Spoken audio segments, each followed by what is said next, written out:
Hi guys, my name is Ain. In this video, I want to show you guys on how to customize a drawer handle to have a curved shape like this. So let's say you already have your drawer here. Okay, enter the function. Select the panel by pressing B. Right click. Go to edit panel shape. Okay, once you enter this mode, you will have your 3D view here. Okay. So you can zoom in, zoom out using your mouse. Okay.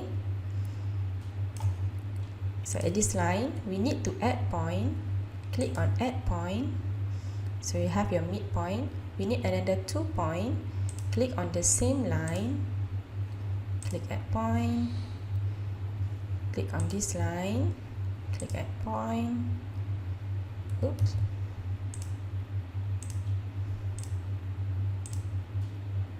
Okay, so we need to delete this midpoint. So on this line, change to the arc shape. Okay, so you can change the string height by dragging this point here, or you can just enter your measurement here. So let's say you set it to 120. Okay, number of height or number of segments will determine your smoothness of your curve. Let's say you set it to low. Let's say you set it to 5. Okay, you can see the curve here will be a bit jagged. Okay, so to make it smooth, you need to increase the number of segments. Let's say you set it to 20.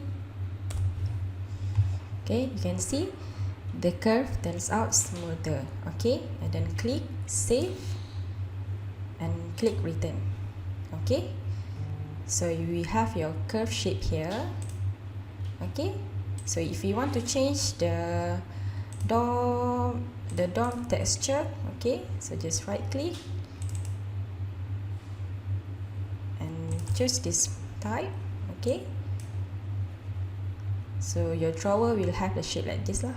Okay, so that's all. Thank you.